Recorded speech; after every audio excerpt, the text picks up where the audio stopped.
Hello, friends and neighbors, mothers and daughters, fathers and sons across America. It's another That was beautiful day great. here in the room. Thank you. I've been dying to start an episode like that. So here we go. Everybody, thank you for tuning in today. We're so excited to have you here. We are going to talk about something that we both really enjoy chatting about, and that is personality tests and why we love them. I know that there are people who don't like the idea of a personality test because they're like, people that I've talked to that don't like them are like, oh, it puts me in a box. And it's like, this is how you are, and this is how you have to be.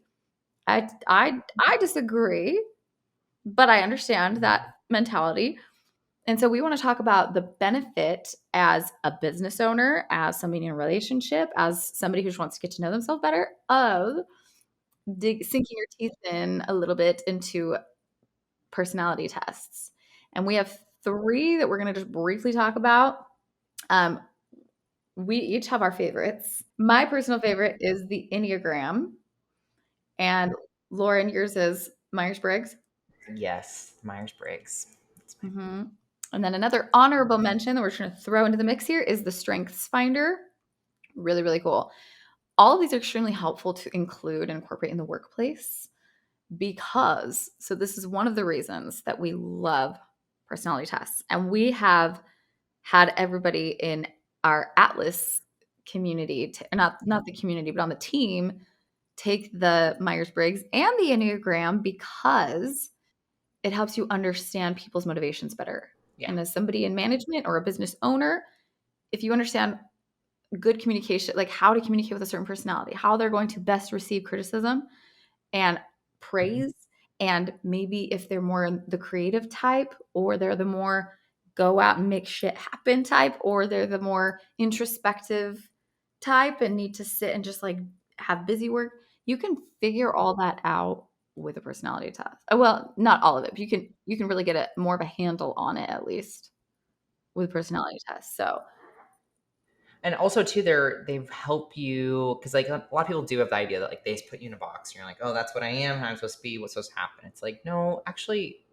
it's kind of just like a little vision of yourself and how you do things. Usually when you read them, you're like, oh my god, that's very true. Everyone always says it's like freakishly true, or it's like, oh my gosh, I'm literally reading about myself and everything that happens and how I respond to things. And sometimes it can be very like, "Ugh, that's not me." Like you can get very taken back by it. Or if you look at it very open minded, you're like, okay, yep, that's me. I'm that person. How y'all doing? Or how you're gonna handle me. So it's like it's a very good way to become more self aware of like how you do things, talk, communicate, work. Like, do you work well with others or do you work better alone? And it's okay to be either way.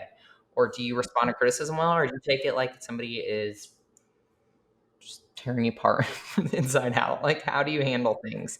And they're really good to do. And also, they kind of open your eyes to, I think, to more that maybe you're capable of that you didn't know. Is where my head goes. I think we all think we're that person. We're just that lazy person that hangs out on the weekend. It's like, no, you have a lot to offer. You have a lot to offer, and you might not know it. And so this is a cool way to find that out. one thing to note is that these aren't just like somebody decided to wake up one day and like, let's do a cute BuzzFeed quiz and decide what your Enneagram is. These are heavily researched by psychologists. Now, that doesn't, I think that we all have a little bit of everything. We could relate to some of everything. But like Lauren said, typically, like you can take a test. Sometimes I think tests are really difficult and really annoying because it's like they word things a certain way that'll make you answer differently than you would if it was worded a different way. So you could take the test if you want to, but also just reading through every single type, you're like, there's always one where you're like, whoa, this is creepily accurate. And yeah, so let's first dive into Myers Briggs. So, Lauren, do you have that information? Do you Mhm. have okay? I Tell us do. about the Myers Briggs test. So Myers Briggs, you're gonna have. Personally use 16personalities.com is usually what I have everybody else use. So you have certain groups, I guess, of personality types. So I'm gonna zoom out so I can see more at once. Then, so I'm getting old. I'm at 125% zoom. We all don't need that right now. So, okay. So we have we have our analysts. So you have multiple groups, personality types is what they do. So you have analysts, and there's 16 of them, 16 personalities. So there's 4 in each group. So group 1 is analysts, group 2 is diplomats, group 3 is centennials, and group 4 is explorers. Now, when you take this test on other websites, they may have different names. So keep your mind open. Like some websites use different names than others. So in group 1 of your analysts, you have like your architects, commander, and then debater. So these are going to be people. I'm just going to use who's in the Atlas team. Marissa, she is our basically like executive assistant to everybody within the company. She's in this group and she's a commander. And what's funny is she actually used to be a drill sergeant in the military. So she's very great leader. She knows how to do things, knows how to find solutions, very organized, but very just like, this is what it is. Not a lot of feeling behind it. Okay. Because everybody has like a 4-letter breakdown essentially of what describes their personality type. I'm not going to dive deep into those because it is a lot, but they have 4 letters that go under them. You have 4 letters, and then you always have an A after it, which is assertive, which means confident, and you have a T, which is turbulent, which just means you're kind of taken back with it. You're not very confident within. You're confident, but you're not very outwards about how you feel. Okay, and so this is something where every personality type in the group will have 4 letters and then a assertive or turbulent at the end. So, analysts, we had architect, logician, commander, debater. Diplomats. I'm a diplomat. Kendra's a diplomat. Tony's a diplomat. It's all of us. So, diplomats, you're going to have an advocate, you're going to have a mediator, a protagonist, and campaigner. Most of these people are very,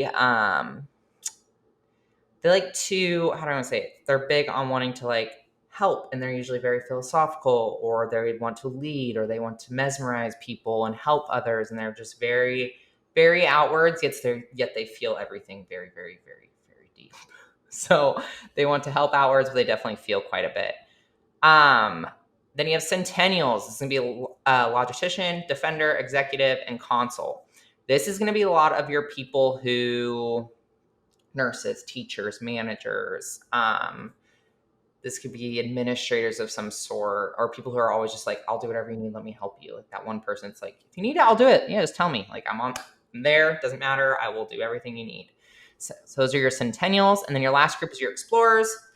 You have your adventure, entrepreneur, entertainer.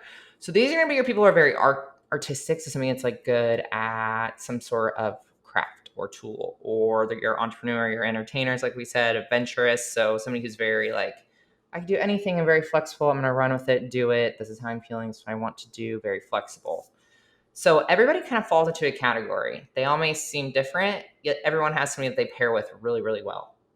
And it's finding that just because you're an explorer doesn't mean you only hang out with explorers, or just a centennial or anything along those lines. So it's realizing everyone has all these different personalities bring all of this to offer. And I like this one specifically because it gives you traits of like a workplace, a home place, a relationship, friends, anything along those lines. So very easy to read, and we'll link the test for you guys. So like I said, I'm a very visual learner. So like for me, I'd have to see all these laid out. So like it's a very visual thing to see all your letters, how you do things. I even have, so I had a development, I mentor all the coaches, and I had them actually all figure out their sales type using their Enneagram.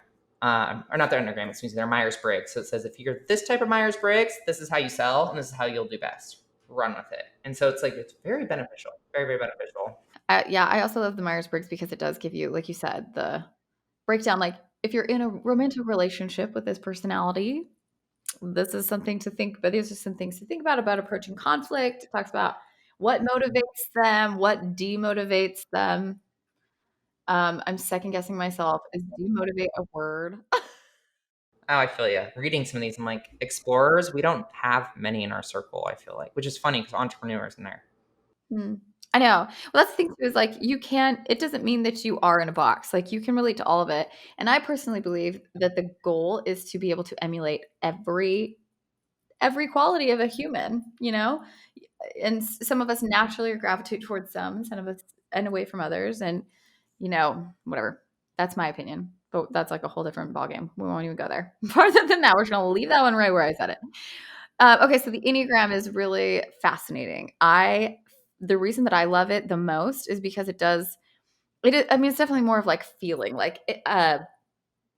Meyers Briggs is based on Carl Jung's teachings, and he was in his way a spiritual leader of sorts, but he was also very analytical and very logical, and you know what I mean. And so that Myers Briggs is very like spells it out, do. Whereas the Enneagram has a scale of so you figure out what your type is, and there are 9 different types, and then you get a scale of like your health. So if you're like really healthy as a human, mentally, emotionally healthy, this is how you might behave as this type.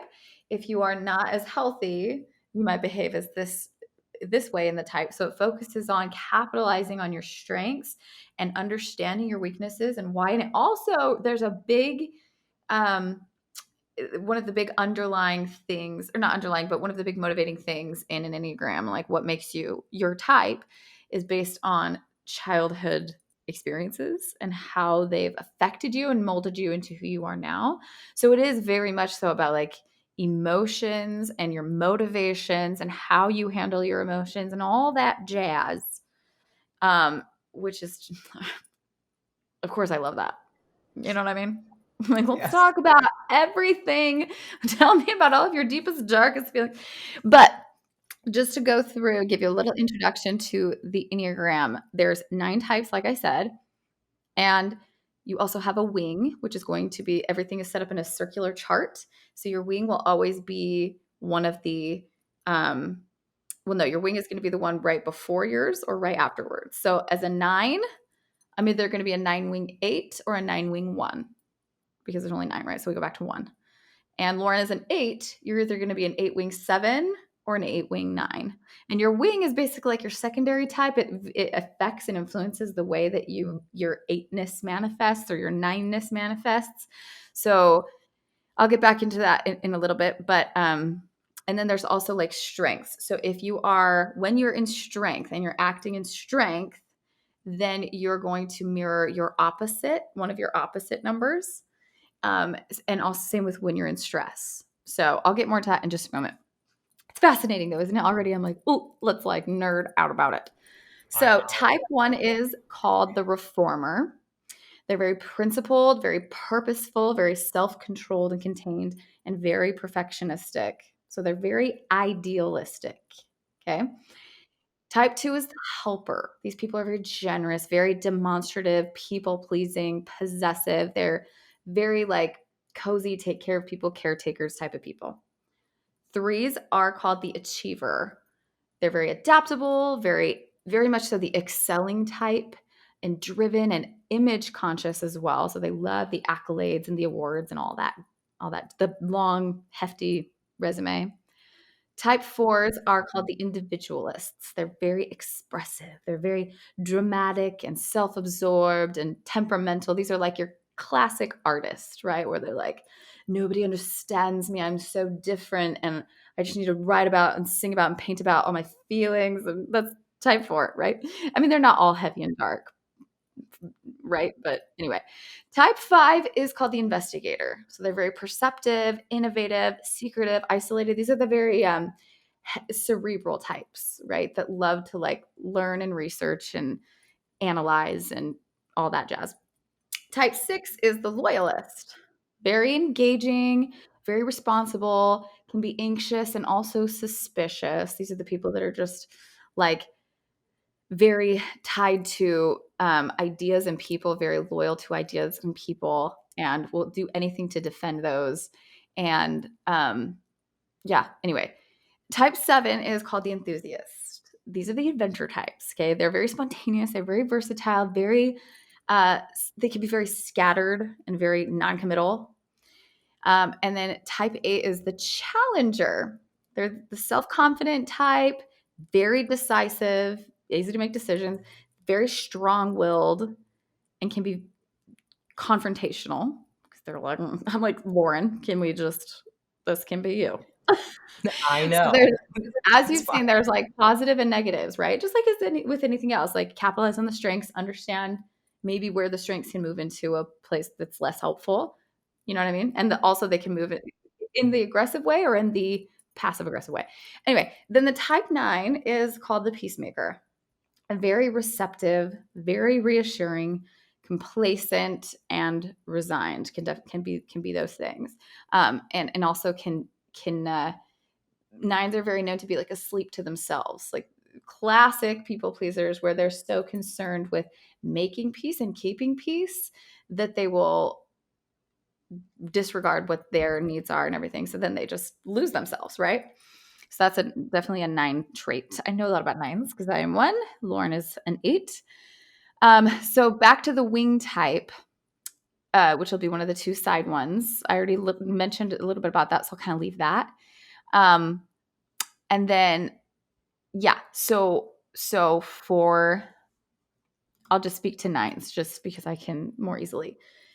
When I'm in stress, I go towards four, I think. Wait, is it? Hold up. I think I go to four when I'm in stress. I know that when I'm in strength, nines in strength go towards three. So they can, what that means is they can appear and behave like a three. So if I'm doing really well and I am really clear and I'm really healthy, I can definitely be like a high achiever and do a lot of things and like be really driven by my desire to like make peace and make the world a better place and whatever. Right? But so you can mistype people very, very easily because you can say, "Well, you appear to be this." Here's the really, really cool thing about the Enneagram is it is all about motivations. So, it's really hard to take a test for someone else or to be like, "Oh, this is totally you," because that might be how they're appearing to be to you, but what's the motivation behind it? You know? So that's what I think is the coolest thing. For the Enneagram, I think it's extremely helpful for when it comes to self-awareness to understand, like, for example, I'll use myself again as an example because I've obviously dove into this deeply for myself, that when I am not healthy, that I can be slothful, and it's because I just go to sleep. Like, I don't know my needs. I'm very asleep to my I've been very asleep to my anger, and it's been hard for me to access that part of myself. Anger can be a very good thing and a very good fuel to getting things done, to making a difference, and I will just, like, shut it out, right? So, being aware of that in myself, awareness, I say this all the time, awareness is the majority of the battle because once you're aware of it, it's like immediately you can shift the way you do things. You're just like, "Oh, I'm doing it. Okay. Let's let it be. Let's do it different. Let's," Here you we know what I are. mean? Oh yeah. So this brings a level of awareness to yourself and someone else, understanding why they do the things that they do. It's like, "Oh, you make so much more sense to me." And we all know how helpful that can be in relationships when other people make sense. And when you make sense to yourself, you can be so much more productive and proactive at that point. hmm And there is a thing becoming self-aware. Like when you're self-aware, you're going to flourish, you're going to bloom, and you're also going to have yes, the thing. But it's very good to be. And like that, these tests aren't meant to put in your box. They're meant to actually help you grow and help you see what's going on in front of you or something maybe you don't want to admit to or be like, oh my God, that is me. And things along those lines. So it's catching on to that and realizing, like I said in the very beginning, it's like you're capable of so much. So how can you be capable of all that? And how can you reach those limits? Like you don't need to be just because you are where you are right now doesn't mean that's where you are forever. Mhm. Like you can change things. You can change just a simple way, maybe how you get up in the morning. Do you make your bed every day or do you not? And now you start making your bed, and now what happens? You know what I mean? It's like things are very small changes are so have so much impact on who you are, how you present yourself, and that could give you the confidence you need to do something, or that could just give you the promise to yourself and know, like, holy crap, I'm really good at this. What else can I do with it? Don't think you have to just stay where you are. It's like learn what you could do or how you could act or how you should act or maybe how you already are acting. Maybe you're not acting in your best health, like the Enneagram gives you, like when you're in good health or in your average health and you're in poor health. It's like, oh my gosh, that's what I'm doing right now. No wonder I don't feel great. What else could I be doing for myself? And the other thing too is all both of these tests, and one more that we'll just like briefly touch on, is they do show you like when you are in, not only like this is how you act when you're in this state. So you're like, oh, I'm in middle health or whatever, or like I'm not thriving as my type. it also tells you what it looks like to thrive as that type. And so you're like, ooh, like that's my goal. Now I can have a very clear vision of a better version of myself and what I can look forward to as I work on myself, which I think is so cool. The other thing, I already mentioned it, and I just want to like throw in a quick, this is right along what you were saying, Lauren, about like finding your strength. This test called Strengths Finder is a list. There's basically 34 strengths. You take a test, you have to pay for it, and you can, the more you pay, the longer the list is. But it tells you your top strengths, which is also a really cool thing as an employer, a business owner to do, to have your employees take it, because you can see where they really will perform well. And for you to take, if you're like, I don't know what to do with my life, this would be a great thing. They'll tell you what you're good at, so you can kind of maybe help that point you to what you could do and capitalize on your strengths. But also, if you're like, I know what I want to do with my life, how can I do it most effectively? Taking this test, you can say, okay, I'm really good at winning over others. So that's great. So I'm gonna really capitalize on networking and like just talking to people, meeting people. And maybe I'm not super good at organizing. That's not on my list. So I'm going to hire someone to do that, right? So it helps you to just capitalize on your strengths and outsource for everything else. That's the goal. If you have especially Oh if you yeah. have big goals, but even Oh yeah. little ones, like you can talk in your marriage, like I'm not really great at organizing, but I'm really great at making plans. It's like, great. So you make the plans for the debt, whatever. You make the meal plans. I will take the trash out and I will like organize the mail. And you know what I mean? So they're all, they all can come together to help us just live more proactively and productively. And most importantly, in my opinion, in more harmony with each other. Exactly. I love them. We're going to encourage everyone to go take them. Go. Take your test. Do it. I think so. I think it's great.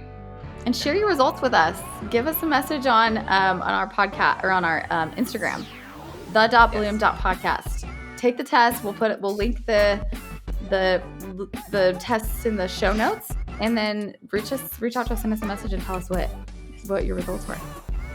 Yes, please. I'm so excited. I love this stuff. It's great. So let us know. And if you feel anyone else would benefit from this, send it on over, take the test together, chat about it, have a good bev, and let us know if you guys have any questions. Talk to y'all later. Love. Bye.